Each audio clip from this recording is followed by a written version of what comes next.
call it incorrect for a reason. Go ahead.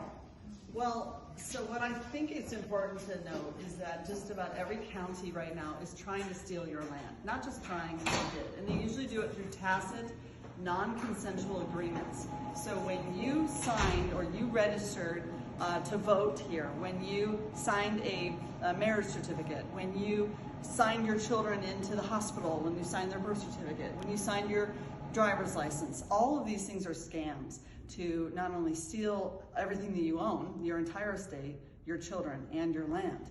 No, the way that they've actually stolen the land is quite fascinating. They just created an overlay of zip codes, then they claimed them. But the thing about it is they can't claim your land. Land can only be passed from one sovereign to the next. It cannot be passed to a foreign corporation. So what they're doing is they're claiming your land because you haven't, and that way when you die, they can take it from your heirs.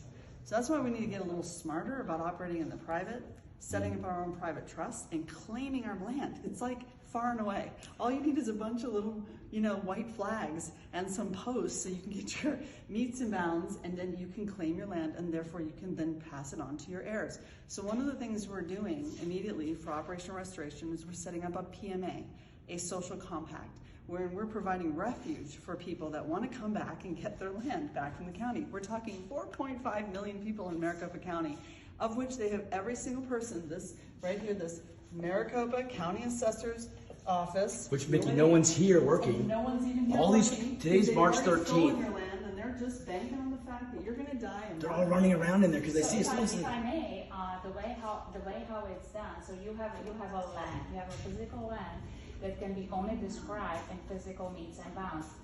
And when you go to purchase a property, let's actually wait for the gentleman to hear this too, because this is very important. I'm hoping that they have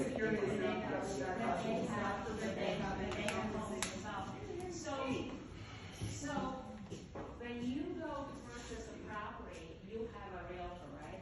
And they show you the actual land. They show you the front yard, they show you the backyard, they show you the house. You walk through the house, right? You love the barbecue and say, yeah, I want this house, okay? Then they shove you through this escrow process. And at the end, they create deed of trust, warranty deed, corporate deed, or some kind of deed. And in that moment, what they've done, they taken the description of the land and they took you into a fiction, okay? Mm-hmm. And the way how they do it, as Mickey was saying, through the assessor. So when our country was invaded, they created this federal territory overlay on top of the land. So the actual land is described in the meets and bounds, which is done through the surveyors, licensed surveyors map. So you have one map that's describing the actual land in the meets and bounds. It basically tells you from this pipe to this pipe, there is so much, feet, then you have to go at that degree to the next pipe, and that's how you describe the actual, no, lawful description. There is a difference between that's a lawful description. The legal description is then when they take it at the end of escrow into the fiction. And that's the assessor's map. And they did it so they can assess the property taxes, because you cannot tax private land, but you can tax an estate. And that's how they do it. That they take the surveyor's map, they create another map through the assessor's office called the assessor's map. And now this land is no longer described in the physical meets and bounds, but it's described through a legal description, through a new map that was created in order for them to take you in the, I call it the legal la-la land, okay, into the fiction. And you think you are buying a property, but no, you are actually buying an interest on their parcel. And the way how you know is just read your deed. In your deed, it will tell you that you are a tenant. How can you own a property and be a tenant?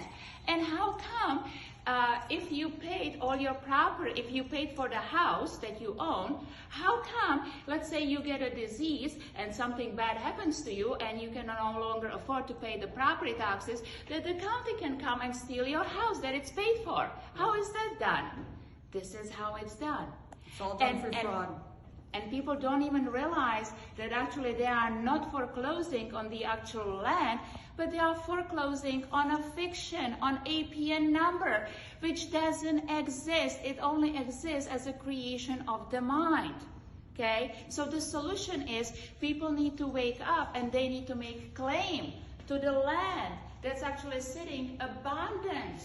It's abundant. It's everywhere. It's abundant. This is how you win every war, is the land. They knew that. They knew they had to con us out of our land and keep us poor, and keep us poor generation to generation to generation, so that they could basically just steal our country. It's, Right. it's, And Mickey, it's the a word- slave insurrection. We are slaves, and we are all And what's- slaves. The of word same the word system. mortgage comes from the root word mort, which is mortician, and gauge, which is wish. So a mortgage is a 30-year sentence with interest. It's a death wish, mortgage. And they've And drawn we're money giving from you your that pledge. Sister KB Trust to pay for it. So there's So- no proof that the bank even funded it in the first place. Yeah, because You there is guys- no money. There is no money. Money was taken away through the Emergency Banking Act in the 1933. So if there is no money, they couldn't just take the money. They had to create a system. It's basically the credit system through the trust.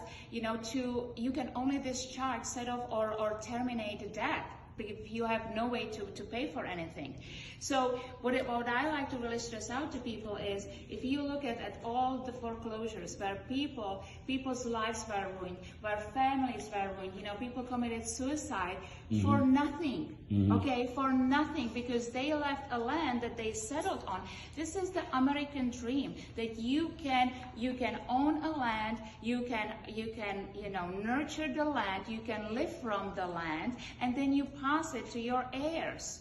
Okay, this is the American dream that so many brave men put their life to, and we just gave it away. So this is really the call to people. You need to claim the land that you settled on. You are the settler. Yeah. And then you basically have to notice the county, hey, listen, I am no longer participating in this federal territory overlay, and I actually would like to invite you, come and locate the APN number. Come and locate your number on my property, because I think it's trespassing on my property. And of course, they won't be able to, right? So we can return the APN number to them, right? And once you return the APN number, it's no longer on your property. And should the APN number come back to your property, well, now it's subjected to $5,000 per day per person trespass fee. Now, what you guys don't know about Lenka is that she is a de jure sheriff. That she is a de jure sheriff of Southern California, and what she's does that brave. mean? It means that basically, as I was explaining to the corporate sheriffs down the hall here, is that they work for a corporation. Okay? So when people unslave from the corporation and they claim their rights and who they are, we call it the corrective status, that you are one of the people, which is the authority. Well, then you can appoint and elect your own sheriffs of the people, right? So that's the de jure sheriff, of the people, for the people, by the people. And to me, it just happened because I guess when the scamdemic rolled in and moms and dads were being arrested for having to wear muzzles to feed their families, no one was standing up for them. And so I was basically teaching people how to exercise your right, how to actually have your public servants to serve you, not the other way around. And so that's how I took it. Can you imagine if every de jure sheriff acted the same? And how do we the people? It's happening. We the people have to stop putting loyalty and/or authority to anyone who hasn't signed an oath of office to us. When you sign an oath of office to us and you're working for us, it is night and day. It's night and day. And I can actually show anyone my oath of office. That's legitimate, and it's an honor to have it. And I'm just here to serve. I don't get paid.